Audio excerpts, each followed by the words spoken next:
Hello, everybody out there in radio land. Y'all are listening to Media Cyphers. Sorry, almost kind of like a yawn or something there.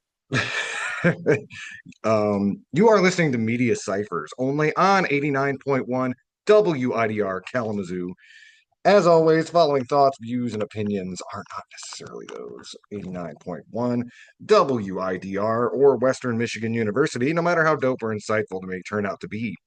This is a weekly news program where we come on and tell y'all what is really going on here in Kalamazoo, the state of Michigan, the so-called United States, and the rest of the world from a working class perspective and really dig underneath the headlines and call out the mainstream capitalist media on its BS.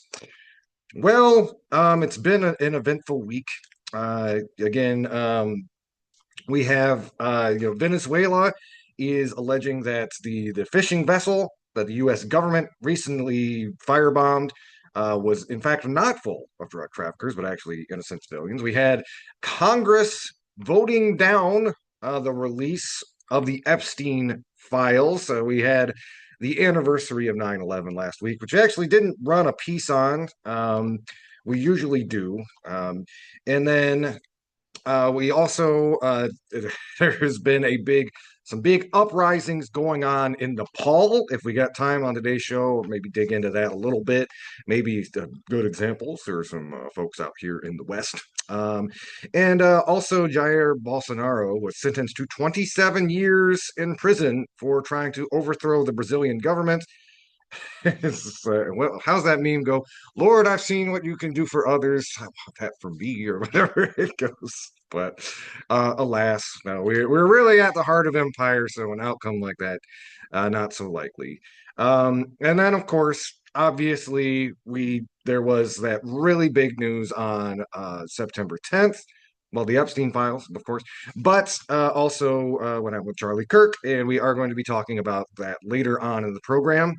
However, I do want to, especially that it's really taken over the news cycle this whole week, and I want to make sure that we also talk about some things that maybe got overlooked while this big event really overtook everything else. I wanted to start with something here on the local level. And this is a really great article from our friends over at Now Kalamazoo. And it's another piece that kind of looks at how some of Trump's authoritarian policies against, diversity and civil rights, how those are playing out here in our backyard. And this article really looks at how it is affecting our healthcare systems here in the city of Kalamazoo. So this is an article from Elliot Russell. It was published on September 10th. DEI policies and triage. Local healthcare providers are deleting content and taking down videos from their websites fearing legal repercussions from the Trump administration. Bronson Healthcare, WMed, and Ascension Borges, now called Beacon Kalamazoo following the hospital's sale in July, Kalamazoo's three largest healthcare providers have removed or altered content related to diversity, equity, and inclusion on their respective websites. These changes, ranging from the rephrasing of DEI-related language to the deletion of pages outlining DEI practices, follow President Donald Trump's signing of two executive orders targeting DEI on January 20th and 21st. Those orders refer to DEI as immoral and illegal discrimination programs, and the administration has threatened or taken legal action or hampered finances throughout government, academia, nonprofit, and private sectors. Again, it's this concept we talk about on our show quite often, kind of the inversion of civil rights language. The Trump administration is trying to allege that, again, efforts to promote diversity and equity are somehow discriminatory against white people. And we've talked about the show why that's a little bit of a ridiculous conclusion, but just want to make sure that's the framing that the government is coming from.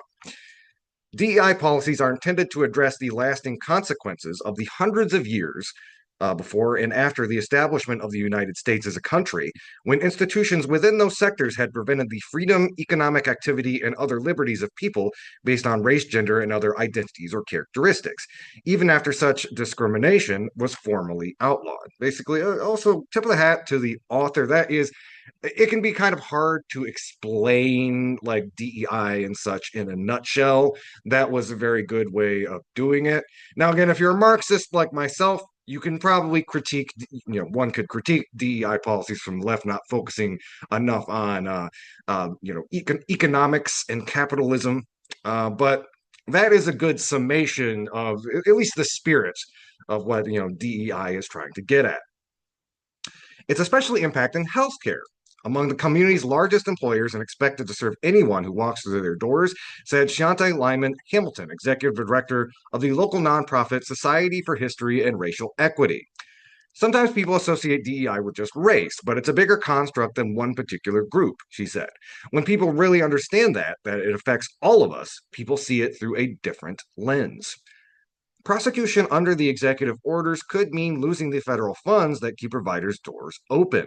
According to the Health Policy Information Organization, KFF, the federal government spent $1.9 trillion on healthcare in the 2024 fiscal year, over half of which went to Medicare and Medicaid programs administered through local healthcare institutions. None of Bronson's DEI programs have been discontinued, according to Valois Bowers, a Bronson vice president and chief engagement and community partnership officer, although the websites that once detailed them have been removed. Bronson has taken down its DEI page, which described its community health, equity, and inclusion team, diversity council, cultural competence training for employees, and translation services for patients.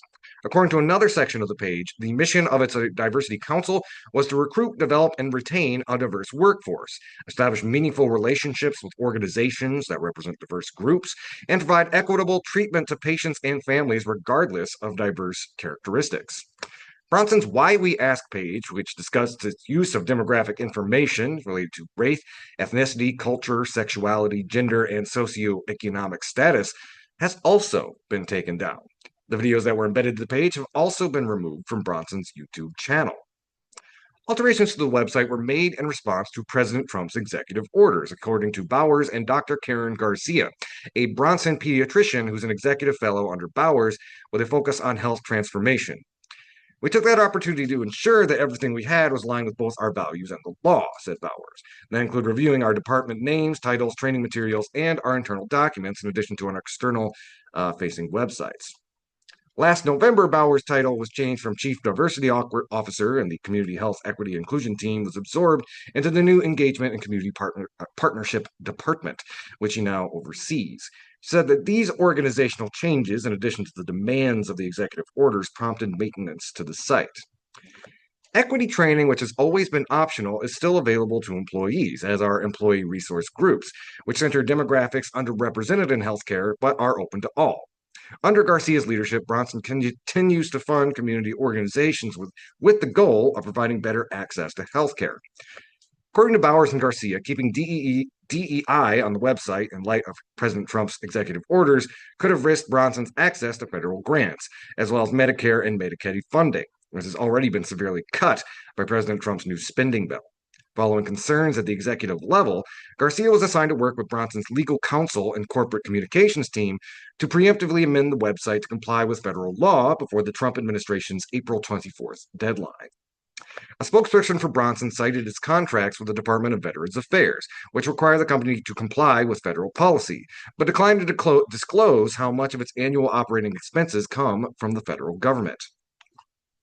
The Western Michigan University Homer Stryker School of Medicine, or WMed, removed from its subdomain of WMU's website a page describing the Ally Training Program for promoting DEI at the school and in the community. A section about DEI has also been removed from its About WMed page. Pages mentioning DEI are still live on the WMed.edu website, which WMed began using as its primary site in April 2023. On these pages, the term DEI has been replaced with community education. Officials from WMed sent the following written statement to Now Kalamazoo. In response to executive orders issued by the Trump administration related to diversity, equity, and inclusion, we have made some adjustments to the language we use when describing our culture, programming, initiatives, and committees at WMed. We continue to foster a positive culture focused on well being of the WMed community and creating a welcoming environment for all. When asked if any further changes had been made in WMed's approach to DEI, including whether there had been any tangible impacts on students, faculty, and staff, or patients, WMed representatives declined to comment further. Officials from Western Michigan University, which collaborates but does not own WMed, did not respond to requests for comment on its connection to the altered pages on the site, which issues the WMU domain, wmish.edu. Now, Kalamazoo submitted a Freedom of Information Act request to WMU seeking communications and records related to DEI content changes. The university denied the most critical portions of the request. Now, Kalamazoo appealed the decision to the then university president, Dr. Edward Montgomery, who retired on June 30th, who upheld the denial. Now, Kalamazoo is currently evaluating legal options to further appeal the FOIA request. Ascension, the Missouri-based company that owned Ascension Borges until mid-July, has removed 2 pages from its website related to appreciation, belongingness, inclusivity, diversity, and equity. According to the now deleted description of the program, it was intended to better serve marginalized and vulnerable populations. Mentions of Abide have also been removed from the homepage, mission statement, and standards of conduct. Officials from Ascension Borges did not respond to requests for an interview by email or phone. Beacon Health System, the Indiana-based company that acquired all 4 Borges hospitals from Ascension on July 1st, issued a statement to its employees in February saying it will stop using the DEI acronym but will remain committed to diversity. President Trump's first executive order, titled Ending Radical and Wasteful Government DEI Programs Preferencing, requires every agency and department of the federal government to eliminate all mandates, policies, programs, preferences, and activities related to diversity, equity, inclusion, and accessibility under whatever name they appear. Although this order sets its sight on the federal government, the subsequent order, titled Ending Illegal Discrimination and Restoring Merit-Based Opportunity, which is again that's an old canard of the right that again like non-white people must be cheating through the system or something in order to get to the positions that they get to, something that the dearly departed Charlie Kirk was very adamant about at times. Anyway, going on, the order gives agencies a quota of up to 9 targets at a time for investigation. The U.S. Department of Health and Human Services Office of Civil Rights announced in March that it is investigating 4 medical schools and hospitals for alleged discrimination. The agency has not revealed which institutions are the target of its investigations, but it should be worth noting that we've already seen here in the state of Michigan particular medical institutions targeted either for providing care to trans people or again trying to stand up against what are obviously discriminatory policies couched in this language of quote unquote fairness. So kind of want to quote the last bit of this article here, because I think it kind of sums up some of the what's the word? Some of the subtext of what is going on here. Actions are louder than words. That is one of the things we're seeing right now in real time, said Lyman Hamilton of Share. A lot of organizations use this buzzword of DEI, but if you're actually doing the work of DEI, if it's embedded in the culture of the organization, it should always be standing. And I think that's really important to underscore, because a lot of what DEI was, it was this very corporate response to some of the uprisings of 2020 and some of the strengthening movements before that. And it really was more of a band-aid on long-standing systemic racism and cultural issues that this country's basically been grappling with since its inception. And I think what that's really trying to underscore is if you have a culture where people are educated about the history of this country and about their cultural differences, you don't necessarily need these types of programs imposed in the workplace and whatnot. Of course, you know, the on the far other end of that is the idea that DEI programs are somehow discriminatory again against white people because they make them uncomfortable. Oh no, yes, no. Aren't they the same people who always say facts don't care about your feelings? I've been thinking about that one a lot over the last week. Anyway, I think what it really gets down to is a lot of these efforts, we need to create resilient communities that can withstand these efforts by the federal government to take away even these very small measures that at least we're trying to, take us into a better direction. And what we should do, in place of these programs that are being targeted by the federal government is try to outsmart a federal government that, well, honestly, they're not the brightest bulbs in the bunch. They did not come to power through evil genius. There's a lot more just kind of charisma, demagoguery, and the worshiping of brute force. But yeah, it is up to us to teach truth to one another and mutual respect and all that. And at a time when the correct teaching of history and just baseline manners are under assault from the federal government, that is really more important than ever.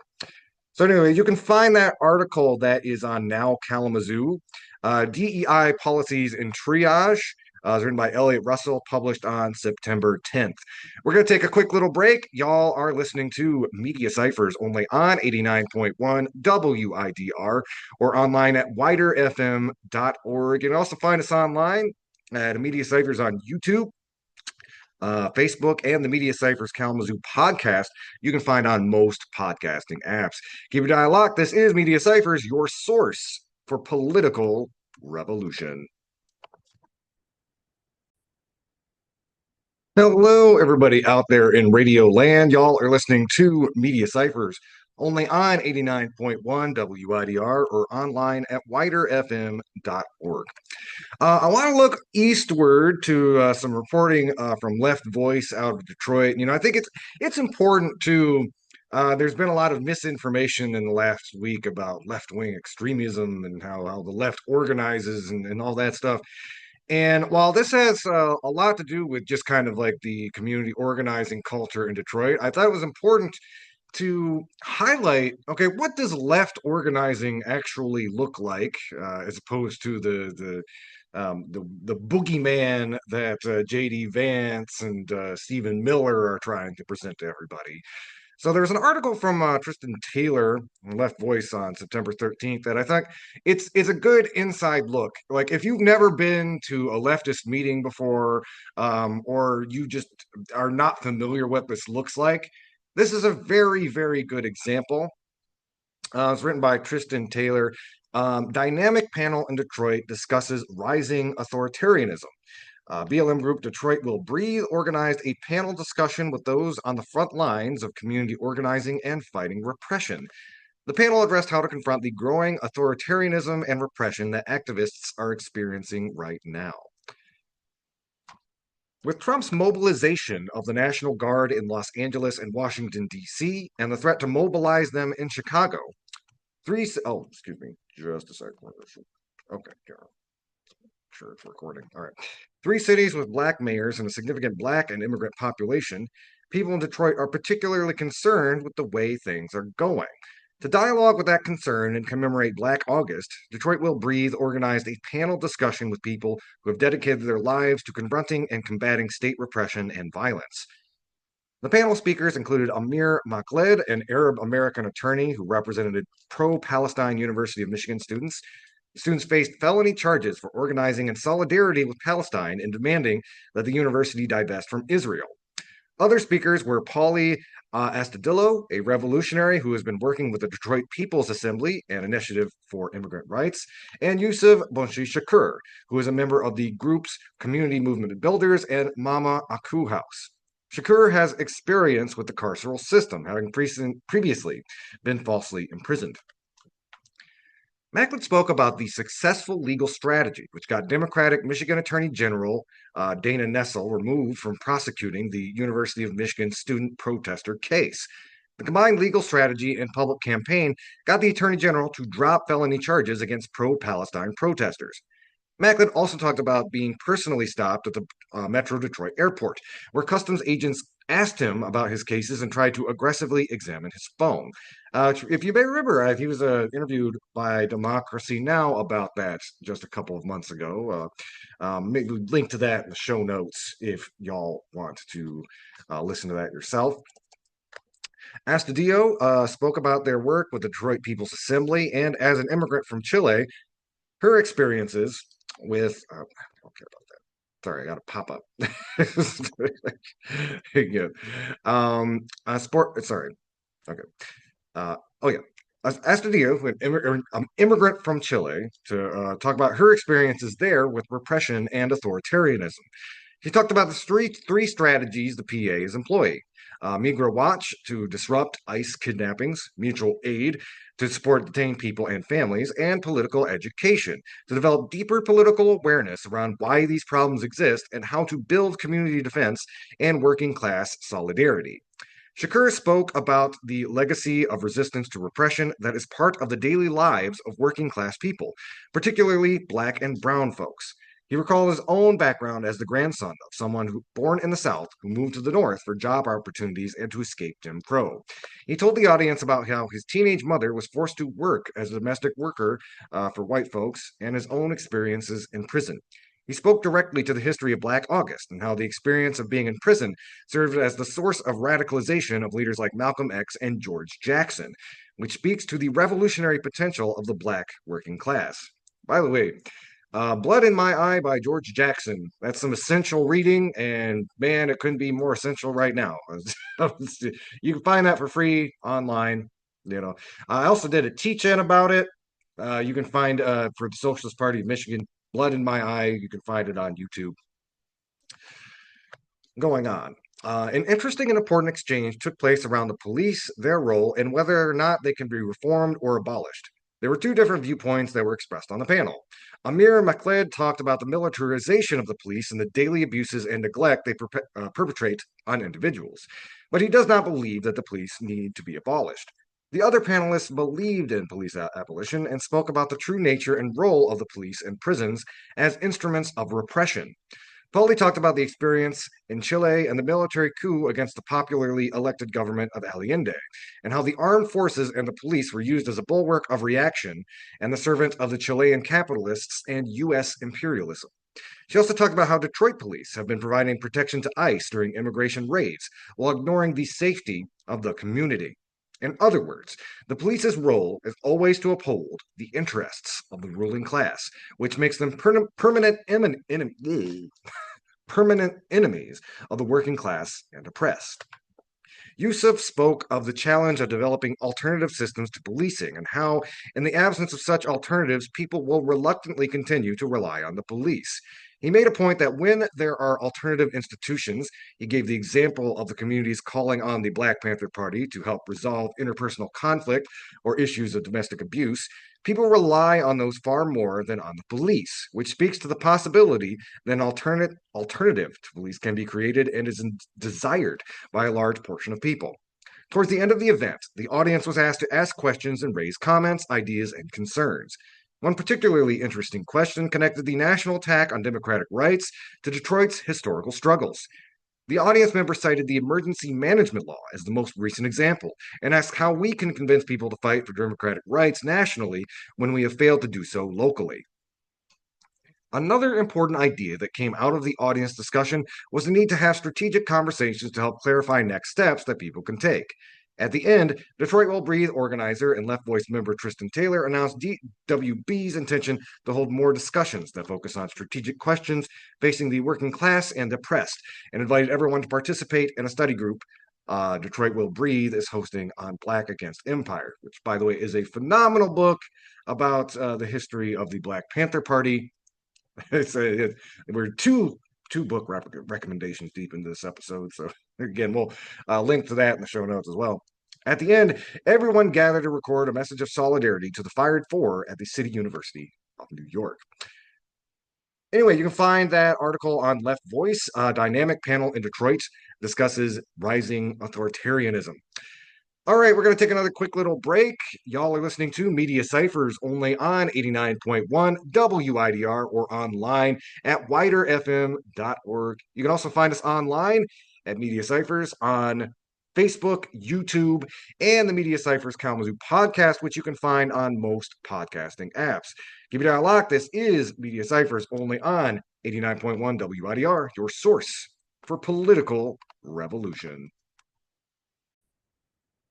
Hello again, everybody out there in radio land. Y'all are listening to Media Cyphers only on 89.1 WIDR or online at widerfm.org. I'm going to be going into, we got a couple articles here from Truth Out.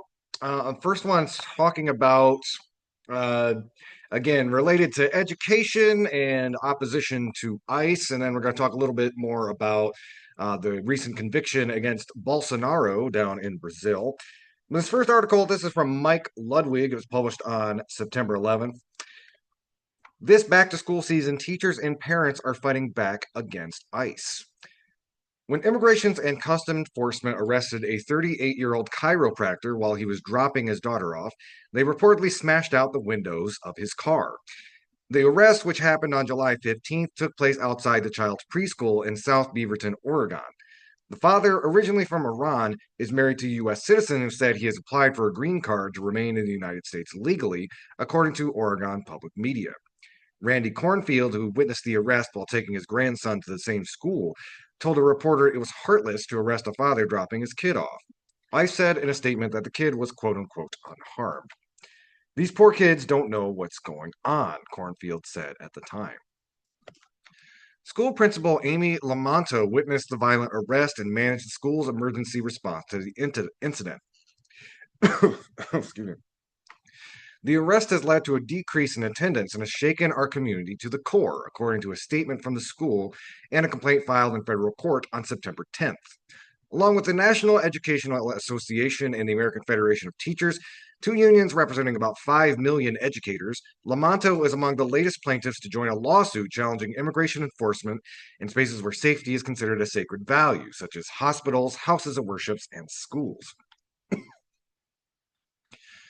Originally filed in April by a coalition of churches and community groups, the lawsuit challenges a Trump administration policy implemented in January that allows ICE agents to make arrests at schools and churches, which were previously considered off limits. With students returning from summer break, educators and parents are calling on school boards to swiftly take steps to protect children and their families from ICE in and around schools as President Donald Trump's accelerating mass deportation campaign spreads fear of racial profiling and state violence. By targeting schools, Donald Trump's ICE is creating fear and chaos, and our students, their families, and communities are paying the price for these traumatic and extreme immigration actions, said Becky Pringle, president of the National Education Association, in a statement on September 10th. We have a professional and moral responsibility to keep our students safe. As the challenge makes its way through the legal system, education and racial justice advocates are searching for other ways to protect school communities from ICE.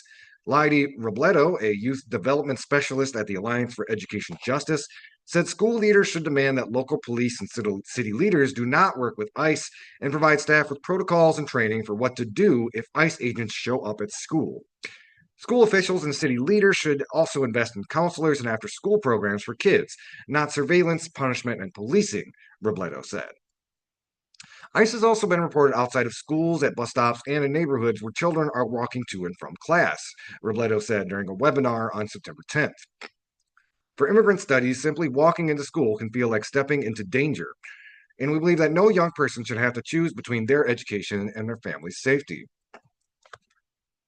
Trump's Department of Homeland Security, which oversees ICE, issued a statement on September 9th accusing the media of force-feeding the public stories about children and parents being scared to return to school and claimed that ICE does not raid or target schools, even though they verifiably have done so. There's footage and stuff of this. Again, we've always told you to be skeptical of the government, what they say. man, this is the quality of lies is just getting worse and worse every month. Anyway, uh, ICE went on to say ICE is not going to schools to make arrests of children. DHS Assistant Secretary Tricia McLaughlin said in a statement, "Criminals are no longer able to hide in America's schools to avoid arrest." It's like, yeah, what about all the right wing shooters? They seem to be able to get in there pretty easily. Anyway, however, McLaughlin and DHS provided no evidence that criminals are using the nation's schools as a hiding place. And by the way, this like uncannily sounds like a very similar propaganda talking point to like the IDF. It's like, oh well, we had to blow up that school. Hamas was there. They were in the basement, of course. Anyway, about 70% of the more than 61,000 people currently uh, held by ICE have no criminal convictions, and many others were convicted only of misdemeanors, including traffic tickets. While large scale immigration raids have swept up people in public areas and adults at places of work, ICE is also arresting people at immigration hearings inside public buildings, and reports of ICE agents targeting parents dropping kids off at school and detaining high school students have sparked fear and confusion in communities across the country. We actually had something very recently happen to that in Chicago to an immigrant rights organizer who was literally picked up right after dropping their kid at school. Students are undocumented immigrants or live in mixed status households are not the only youth impacted by the immigration crackdown. Aduku Anyaka Crawford, senior attorney and director of the Opportunity to Learn program at Advancement Project, a civil rights group, said the Trump administration policies aimed at terrorizing immigrant families have made schools less safe for all students. The latest Supreme Court decision allows ICE to use racial profiling to violate the constitutional rights of Black and Latin Americans, disrupting the lives of immigrant families across the country when they should be celebrating their children at the start of a new school year. On September 8th, the Supreme Court paused a ruling by a federal judge in Los Angeles that imposed restrictions on federal agents making immigration stops and arrests that plaintiffs and critics say amount to blatant racial profiling. The initial ruling was made on July 11th by a federal judge for the Central District of California and barred ICE and Border Patrol agents from stopping people without reasonable suspicion that they are undocumented. The judge ruled that reasonable suspicion cannot rest solely on a combination of four factors: apparent race or ethnicity, speaking in Spanish or accented English, being present at a location where immigrants are known to gather, such as Home Depot locations where day laborers often come together and which have become noted areas for ICE raids, and working at specific jobs, such as landscaping or construction. The Supreme Court's liberal justices dissented with the decision to overturn the lower court order. In a 21-page opinion, Justice Sonia Sotomayor described the decision as yet another grave misuse of our emergency docket. We should not have to live in a country where the government can seize anyone who looks Latino, speaks Spanish, and appears to work a low-wage job, Sotomayor wrote.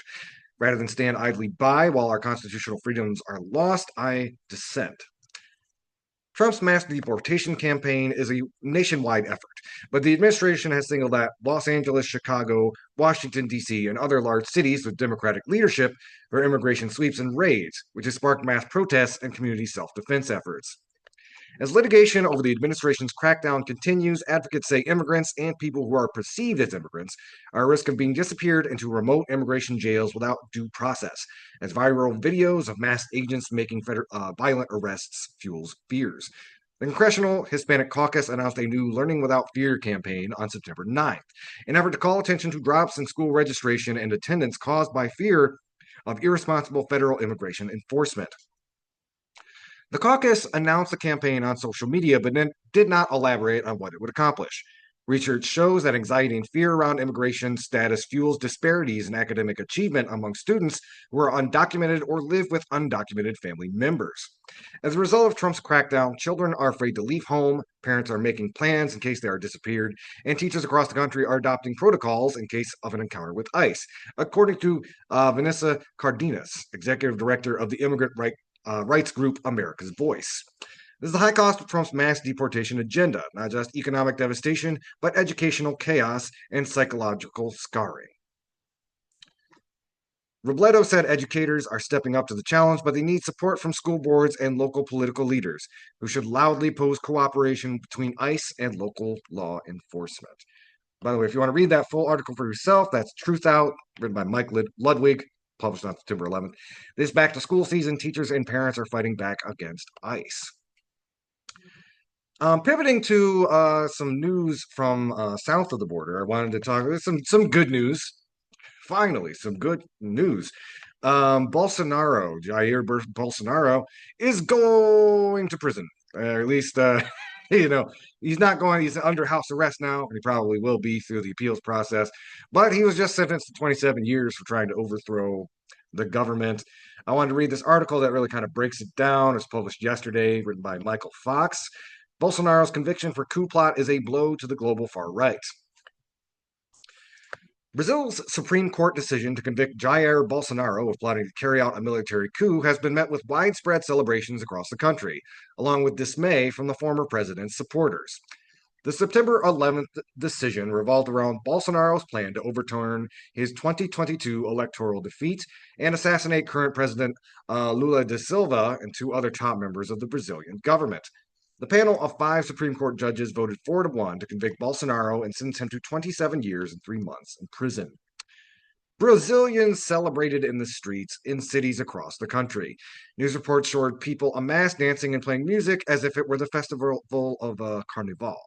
It's a historic day, said one man in a celebration in Rio de Janeiro. Because in few countries in the world have you seen an ex-president and high-level military officials convicted for something like this, and for more than 20 years in prison. In its ruling, Brazil's Supreme Court found Bolsonaro guilty of leading the coup plot to undermine Brazil's democratic order leading up to the January 8th, 2023 Capitol invasion by Bolsonaro supporters, which was inspired by the January 6th attack on the U.S. Capitol in Washington, D.C. The former president was convicted of 5 crimes: organizing a coup, participating in an armed criminal organization, attempting to abolish democracy, and damaging government property and cultural assets. Bolsonaro is also banned from running for public office until 2060, when he will be about 105. So probably not spry enough to run for office. We'll see. Maybe there'll be some advancement in medicines. But Bolsonaro's head is preserved in a cryo jar, can run for president. Anyway, Bolsonaro was not the only person sentenced to prison for the coup plot. 7 high-ranking police and military officials were also convicted in a trial, receiving from 2 to 24 years for their roles in the attempted coup. Perhaps even more important than Bolsonaro's conviction was the simultaneous conviction of 3 generals and an admiral equally implicated in the 2022 conspiracy, said Bruno P.W. Rice, the president of the Brazilian Political Science Association. It is of enormous importance for my generation born in the 60s. We all hope it will be a watershed moment. That's because, like much of Latin America, Brazil's past is riddled with multiple attempted and successful military coups, leading up to the 1964 coup that sank the country into a 21-year dictatorship. But until now, no one has been held responsible.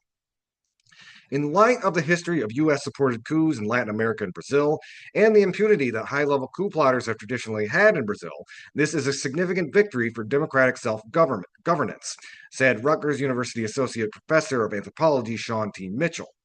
And by the way, that is a really important point, and I just want to kind of sidestep real quick and point out this really does show, we talk a lot about, the American empire is in decay.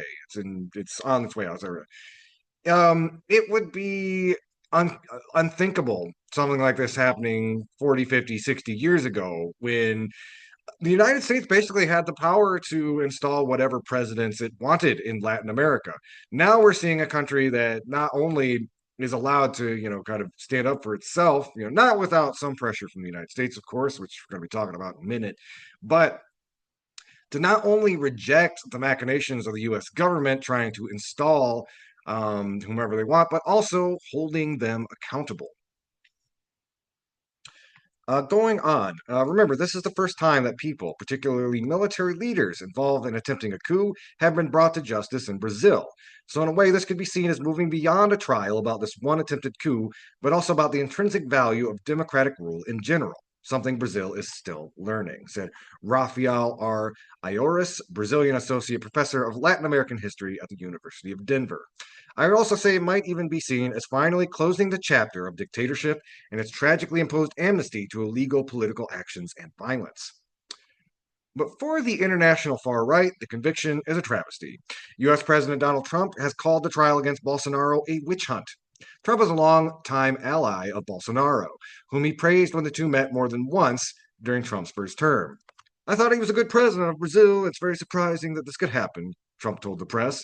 It's very much like they tried to do with me, but they didn't get away with it. Yeah. Unfortunately, America is a little bit too full of, colonialism and white supremacy and capitalism to make that work out. But still good lessons from our friends in Brazil. Anyway, the Trump government is likely to take further action in response to last week's conviction.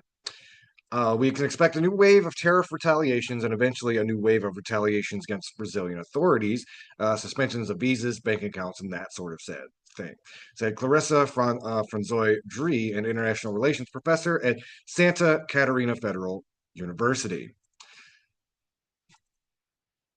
Going on, I'm going to kind of go a little bit further down the article.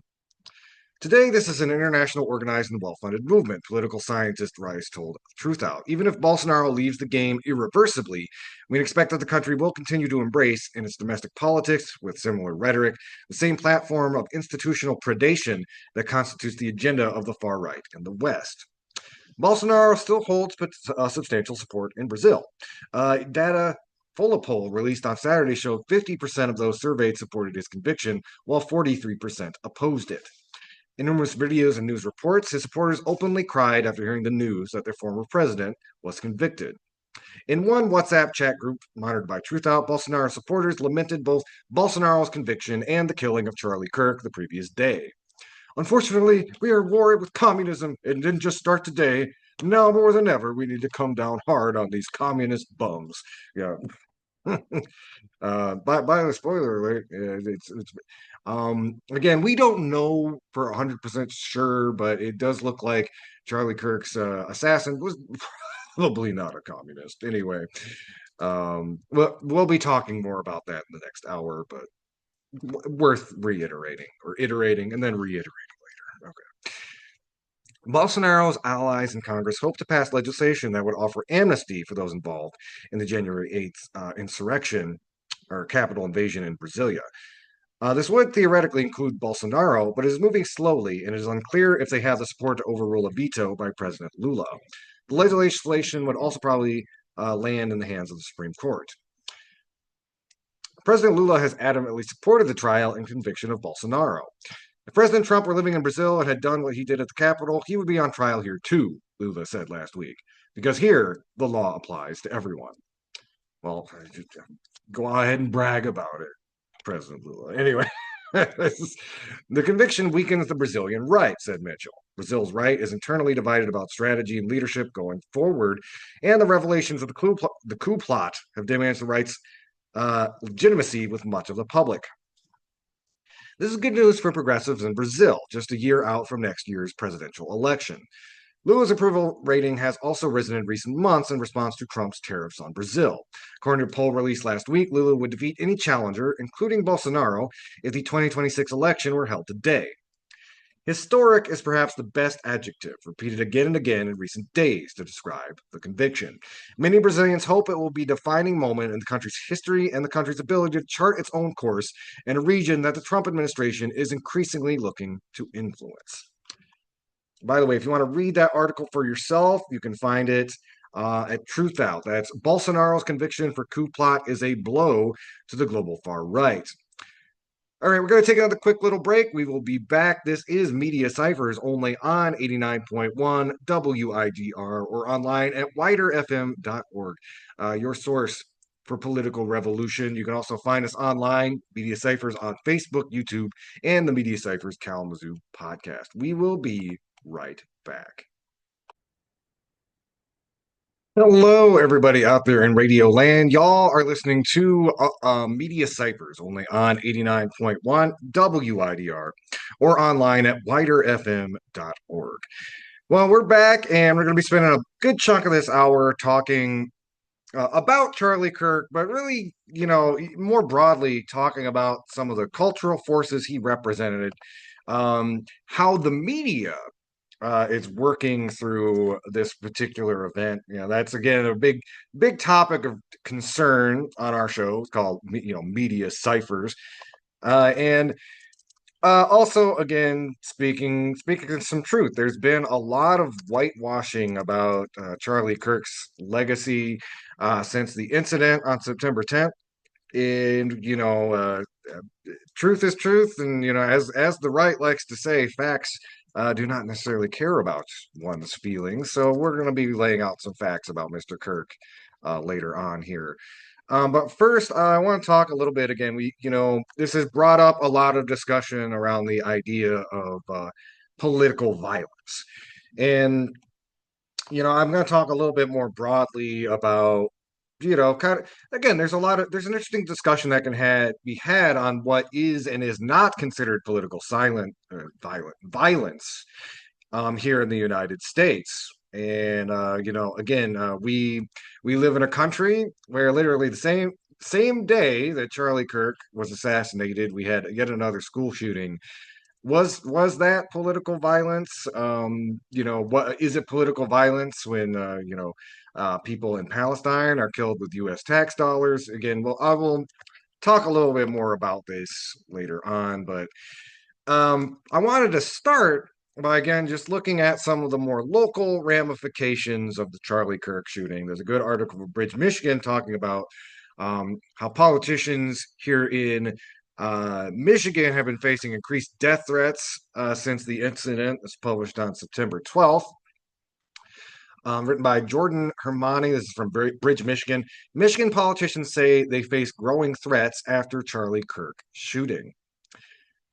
Two Michigan lawmakers said they faced death threats after what they call an out of context photo circulated online showing them sitting during a state house prayer for Charlie Kirk. Kirk, a 31-year-old conservative activist, was assassinated Wednesday on a Utah University campus. As news broke, but before Kirk had died, Michigan House Republicans requested a moment of prayer in the chamber. That's what State Representative Joey Andrews, Democrat from St. Joseph, said he was doing when someone in the chamber took a photo of him and Representative Emily Devendorf from Lansing, both Democrats, sitting at their desks. In a Friday interview with Bridge, Michigan, Andrews said online accusations that the pair were sitting in protest are wrong. The image in question was shared online by several high-profile conservative influencers, including one of our show's particular archvillains, Libs of TikTok, and erroneously accused Andrews and Devendorf of refusing to join other legislators in prayer for Charlie Kirk. Andrews said the online rhetoric has led to countless threats against him, his wife, and 2-year-old daughter, and causes others to take down their social media for the time being. It's hard to know what is and isn't serious, Andrews said, adding he'd contacted local police but was told not to share any specific messages he'd received because they're part of an active investigation. With all these anonymous accounts floating around, we're just being cautious. Again, it's really interesting to hear the rhetoric around Charlie Kirk coming from the right. He was an advocate. He was a martyr for free speech. Now, if you and again, these representatives are not even saying that they were protesting this at all, but the implication: if you don't pray for Charlie Kirk, you deserve to die. It's like, you know what? I'm gonna say a quick little prayer for Charlie Kirk. May God have mercy on his soul. There we go. I've said my prayer for Mr. Kirk for today. Thank you. I guess I'm absolved of any death threats. Anyway, sorry. Anyway, going on. A spokesperson for Michigan House Speaker Matt Hall did not immediately respond to a request for comment. Lieutenant Governor Garland Gilchrist, a Detroit Democrat, said Thursday police had cleared a credible bomb threat from his home, which he shares with his wife and 3 children. State Senator Jeremy Moss, Democrat from Southfield, said Friday that he too had been the victim of a bomb threat on Thursday. In a statement, Moss said police responded to a detailed and specific message threatening me at my home with a bomb on Thursday to ensure there was no immediate danger. To quote Moss, we must reject this as the norm in our politics, especially after recent acts of political violence have claimed lives in Minnesota and Utah, referencing Kirk and the shootings of 2 Minnesota lawmakers and their spouses back in June.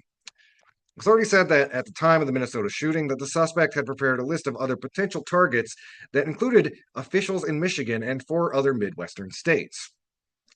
In describing the bomb threat against his home on Thursday, Gilchrist said, "We cannot tolerate political violence." Senate Minority Leader Eric Nesbitt, a Porter Township Republican who, like Gilchrist, is a 2026 candidate for governor, responded to the threat against Gilchrist by saying violence is not the answer. Anyway, you can read that article for yourself at Bridge, Michigan. Michigan politicians say they face growing threats after the Charlie Kirk shooting. There's might be some other articles I'm going to cite here, but I did want to kind of bring it back to a couple of important discussion points that I've been seeing just over the last week. One thing that has really come up has been the media whitewashing of Charlie Kirk's character. And again, this we need to lower the flags at half mast for Mr. Kirk, who was a quote unquote good Christian man. Actually, this was news to me. Everything I've heard him say did not seem remotely Christian to me. One thing I found out about Charlie Kirk in the aftermath of all this that I did not know, and I thought I knew a lot about Mr. Kirk. Like one of the things I do for the show is kind of do a lot of research on fascist propagandists. But apparently, there was this whole other side to Charlie Kirk that he was like a Christian motivational speaker. He would go out and say really like nice things about going out, living a good life, etc. That was kind of free of the usual toxic far right rhetoric that a lot of you listening to the show might know him for. And it caused like this interesting cultural rift because a lot of people apparently only knew Charlie Kirk for that. He did not know him as the right wing demagogue, where he spent a lot of time in his chair for Turning Points USA. So to them, it was like, why? I just don't understand why would somebody shoot this nice Christian man for just saying what he believes, just saying things, you know. And of course, if it what ends up happening is by design. A lot of the American public didn't really know who Charlie Kirk was, but for what they knew, he was the debate guy. He was the guy who would show up to college campuses and debate. They did not know about the Charlie Kirk who said the civil rights movement was a mistake. They didn't know about the Charlie Kirk who advocated stoning LGBTQ people to death. They did not know about the Charlie Kirk who said that empathy is wrong and it's a new age concept. I could go on, and I'm going to read from some of his quotes too, because again, like this is having real blowback. There was a journalist with the Washington Post who literally got fired by directly quoting Charlie Kirk. Literally said, "This is what this man believed." I'm going to do a quick aside for folks. If some of you, if you're listening, this is some of the stuff that Charlie Kirk was saying when he wasn't doing the whole Christian self-help racket. He said about black folks. He said, prowling black people just go around for fun to target white people. It's a fact. He also said, if I see a black pilot, I'm going to be like, boy, I hope he's qualified, just as an aside. In the wake of all the plane crashes happening in this current government that's against DEI, my pilot better be black or brown or be a trans person with blue hair, or I'm hopping off the plane. It's going to crash. That's, of course, a joke. But anyway, he said about black women, they're saying, I'm only here because of affirmative action. Yeah, we know. You do not have the brain processing power to otherwise be taken really seriously. You had to go steal a white person's slot to go be taken somewhat seriously. Again, this is, going back to that old canard that non-white people are inherently unqualified. Again, he called the civil rights movement of the mid-60s a huge mistake. He said, I can't stand the word empathy. I think empathy is a made up new each term. Um, he said, reject feminism, submit to your husband. And, very notably, because sometimes I will get, people might criticize me for calling Charlie Kirk a fascist propagandist. And this is the thing I can point to very specifically is he advocated he said the great replacement theory is real. To quote, this is what Charlie Kirk said from his own mouth.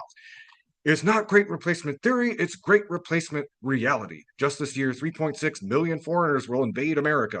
10 to 15 million will enter by the end of Joe Biden's term. Each will probably have 3 to 5 kids on average, while native born Americans have 1.5 per couple. You are being replaced by design. So, a couple things to respond to here. Great replacement theory literally started in neo-Nazi circles, white nationalist circles. It was this French author, Renaud Camus, who referred to it. But the idea is that migration is going to cause these demographic changes that are going to replace white people.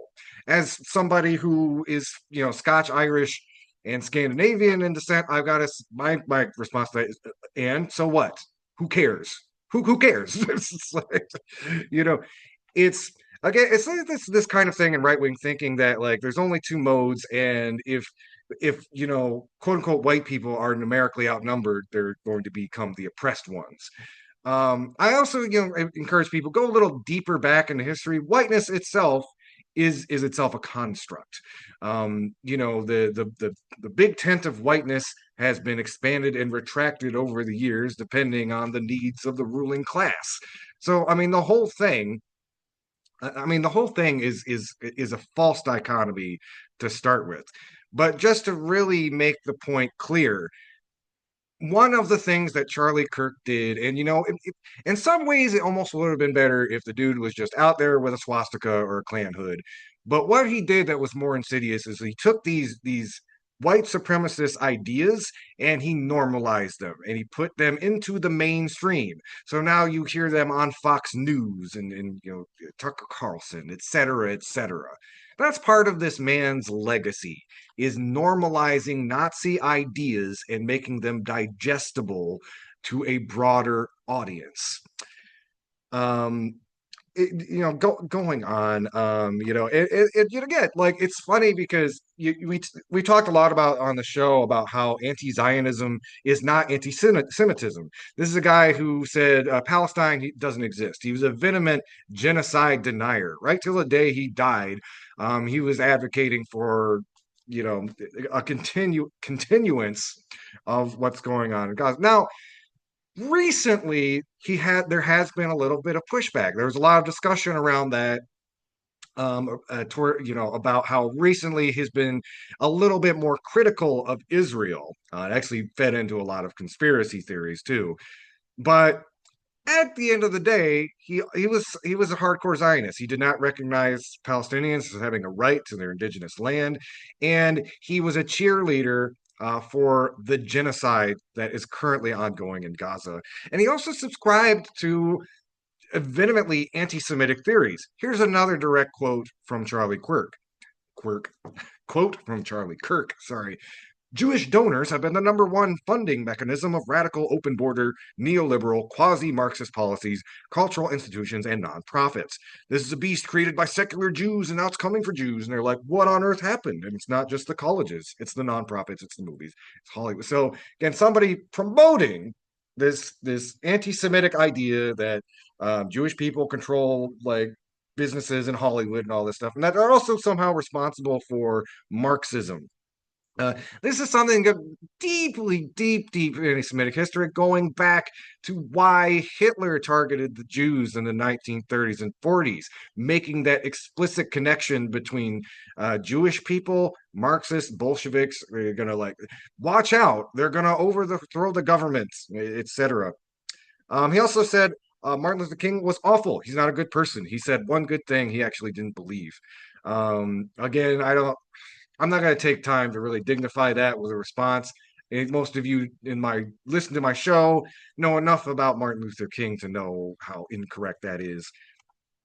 Again, I could go on and on and on. Some of the horrible things he said about trans people.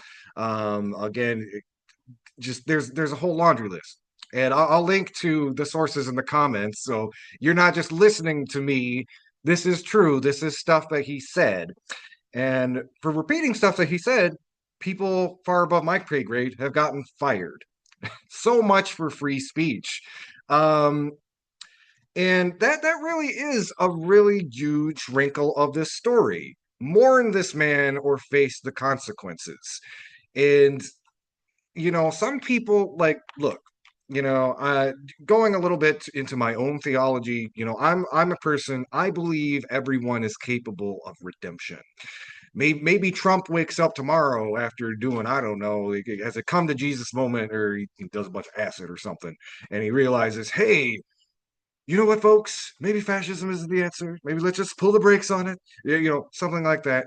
People, no one, I really don't believe anybody is beyond redemption. But this is a man who literally, in the last seconds of his life, used those precious moments to try to blame like trans people, marginalized people for gun violence, tried to and literally start like made a racist talking point about like gang violence.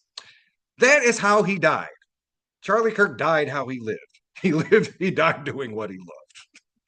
And what he loved to do was some pretty nasty business.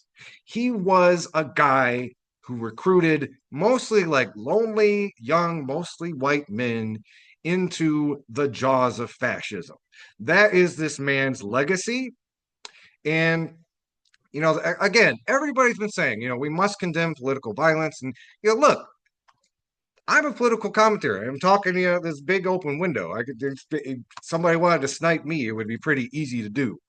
So I am aware of why political violence is bad. But this is a dude he was preaching political violence on a daily basis. And sometimes when you put violence out into the world, it comes back to you. Now, of course, a big thing that the right has been doing in response to the death of Charlie Kirk is trying to monopolize, or not monopolize, but you take advantage of it to target the left. Before Kirk's body was even cold, we saw, they're going to play, the shooter was trans. No, he actually wasn't. He was part of the DSA. No, but he actually wasn't, of course. We actually found out later on the shooter is from a Republican family and has a lot of things in common with right-wing internet trolls. I'm going to hit on more of that in a minute, but I want to stick on this point about them using this killing to target the left. You've heard the vice president said most political violence is coming from the left, and Stephen Miller in a very telling way. He's not saying that the shooter was leftist. Some people are. The governor of Utah is, and I'm going to talk about that in a minute. But Stephen Miller's his talking point was the last thing Charlie told me before he died is we got to go after these far left radical terrorist organizations that are causing violence across the country. Now, I want to tell you, like, I've been a member of a lot of these far left radical organizations. I'm currently in the DSA. I used to be the chair of the Socialist Party of Michigan. I'm still a member. I want to explain something to my listeners about these far left organizations. We do not preach violence for a couple of reasons. One is again the morality of it. We're trying to recruit working class people. We're not trying to kill them. Even like working class people who are reactionary, they deserve that redemption. And honestly, like any movement or revolution is going to need those people to understand their solidarity and their commonality with their fellow working class people. That is a part of it. Also, it's it's stupid. I'm sorry, like individualist acts of violence, they are not part of like the left wing strategic playbook, and for a couple of reasons. One, it's not going to do anything to impact the system. Let me think back to one of the most high profile shootings that Luigi Mangione. He wasn't even necessarily leftist, but he definitely it was the shooting had a class dynamic. He was frustrated about our healthcare system. He shot a healthcare CEO. While that did fire up the public imagination, and kind of still has, and in some ways, they just replaced that CEO with someone else. The health insurance companies are still grinding everyone underfoot. They're still preventing people from having care. It didn't do anything to tangibly change the system. Now, temporarily, they were a little bit more hesitant to deny claims, but even that has retracted. Now, compare that to you also just the fact that anytime these individualist acts of violence are certifiably political, that just opens up repression from reactionary forces. Now, it is worth pointing out the government doesn't really seem to be that interested in whether it was "quote unquote" the left or a leftist that did this assassination or not. They had the script ready. They're gonna pull the lever to target "quote unquote" left wing organizations. But I challenge you, if you're listening to this, and maybe you're on the right, you're on the center, you don't know what these radical leftist organizations are about. Go to their websites, go look at what they have to say about this stuff, and I can guarantee you that their rhetoric is about organizing the working class. It is about they're radical. They're agitating you to form a union. They're agitating for you to educate yourself about capitalism. And even when it comes to right-wing demagoguery, it's about correcting the record and explaining how these people exploit people's reactionary tendencies, how they recruit them, and how to fight back against it. And I want to pull from something I wrote. This was, oh gosh, it was a couple years ago. But I used to write the newsletter for the Socialist Party of Michigan, and this is just an example of how leftists frame people like Charlie Kirk and their sentiments. So this is something we published in February 2024 with the Socialist Party of Michigan, and I'm referring to a local Michigan politician who, very similarly to Charlie Kirk, was invoking the Great Replacement theory. And here's what I wrote: the Great Replacement scam, how racist conspiracy theories attempt to divide the working class. I wrote, early last month, Michigan Representative Josh Shriver made headlines when he posted an image referring to the Great Replacement theory on his Twitter/X account. In a clarifying statement, Shriver painted himself as the victim of "quote unquote" race baiters and victim politics and doubled down on his assertion that there is a coordinated effort to reduce the white population. The Great Replacement theory is an anti Semitic and racist idea originating from white nationalist circles that has increasingly been finding more mainstream acceptance after being parroted by figures like Tucker Carlson and Elon Musk. It essentially posits that through a combination of immigration and cultural Marxism, a secret cabal of elites, typically Jewish billionaires like George Soros, are attempting to reduce the population of white people.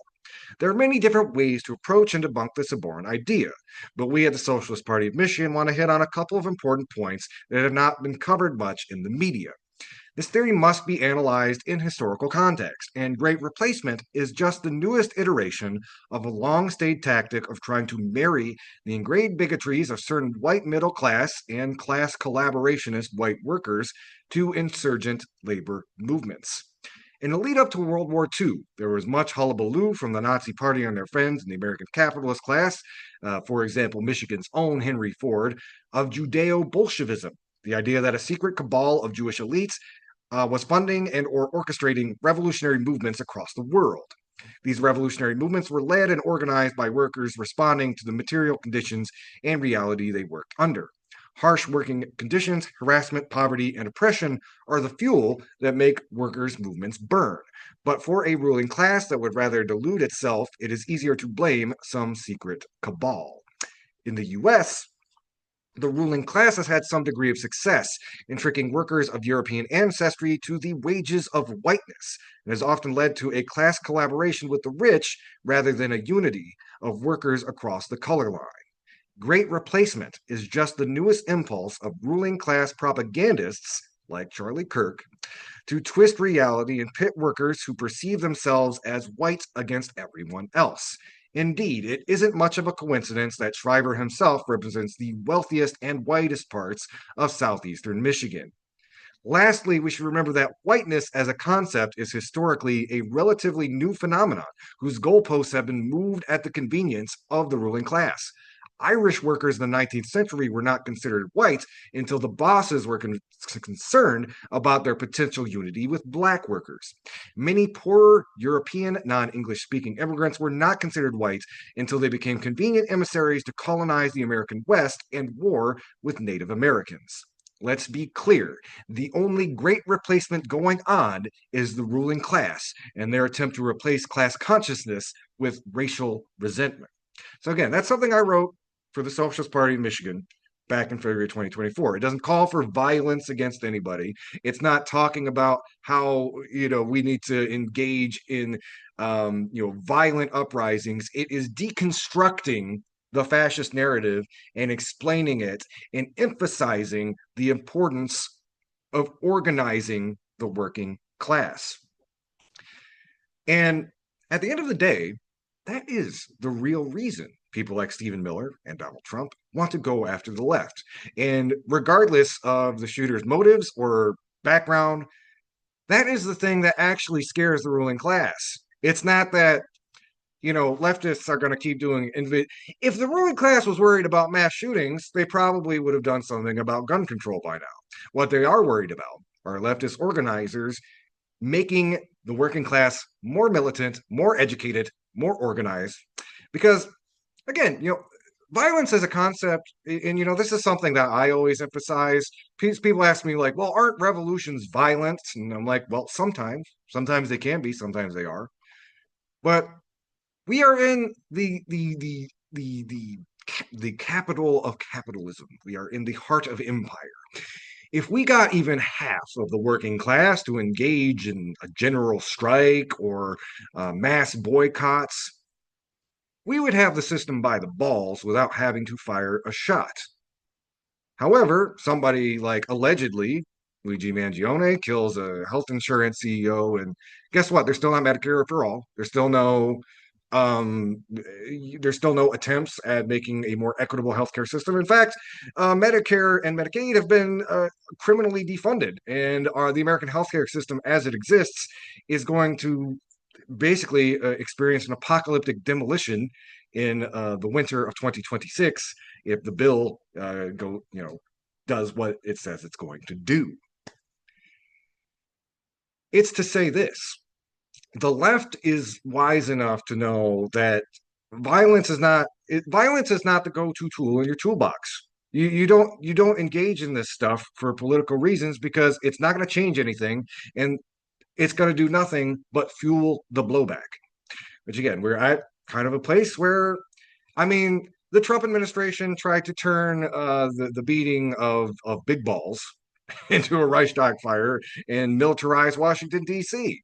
They, if there wasn't an excuse, they would make one up. And that's essentially what they're doing now, because from what we can tell, the shooter was no anarchist or communist. And I want to spend a little bit of time talking about that and how that intersects with some of our media criticism.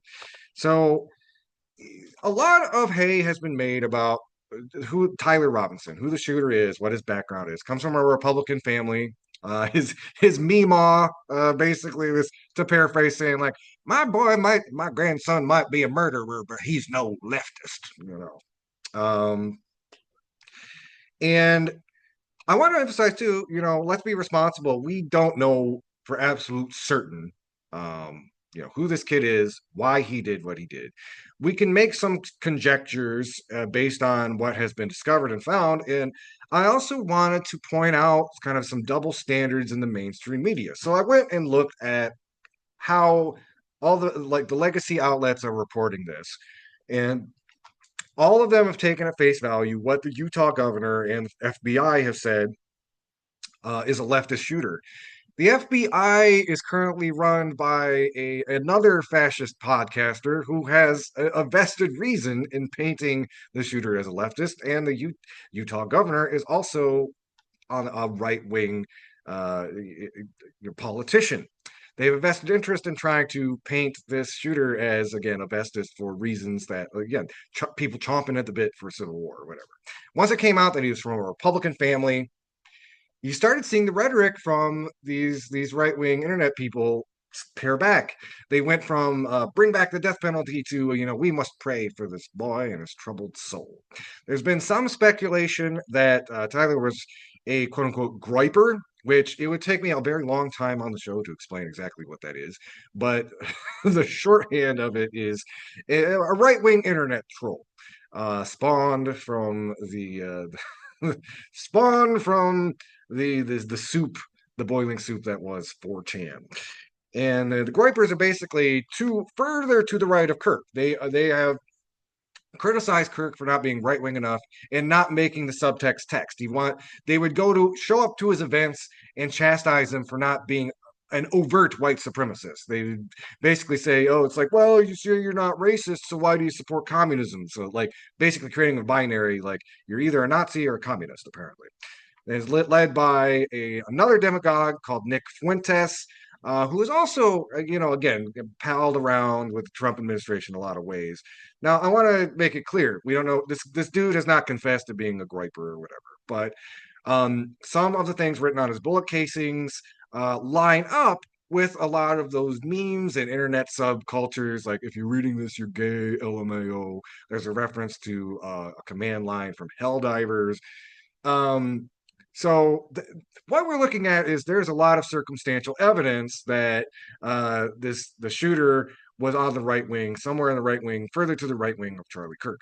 We don't know this for absolute certain, but again, a lot of those things pop up. What the media has done is just take the right wing at face value, saying this is a leftist shooter. He wrote a quote unquote anti-fascist slogan on one of the shell cases. Ciao Bella, which actually, here's the thing, that is an anti-fascist slogan from, I believe, the Spanish Civil War, but or maybe it was Italy. But anyway, but it was co-opted by a lot of these same like right-wing internet subcultures in an ironic way to be like, oh, you're not fascist enough. There's also a lot of like conjecture going on about his potential relationship with a trans woman, which again, to all of my trans comrades and friends out there, I am so sorry that you are living through these times where again, the U.S. government was chomping at the bit to find some sort of connection to trans people. I mean, one of the last things Charlie Kirk was doing before he died was trying to make the erroneous connection between mass shootings and trans folks. That's another failure of the media, by the way. They misquoted that exchange. They were talking about, the student was talking, and it's like, how many trans people have committed mass shootings in the last 10 years or something? It was 10 or 20. And Charlie Kirk responds, too many. And the student responds, 5. That has been washed out of most of the reportings of the event. Instead, they just skip to the next thing the student says, that says, how many mass shootings have there been in the last 10 or 20 years?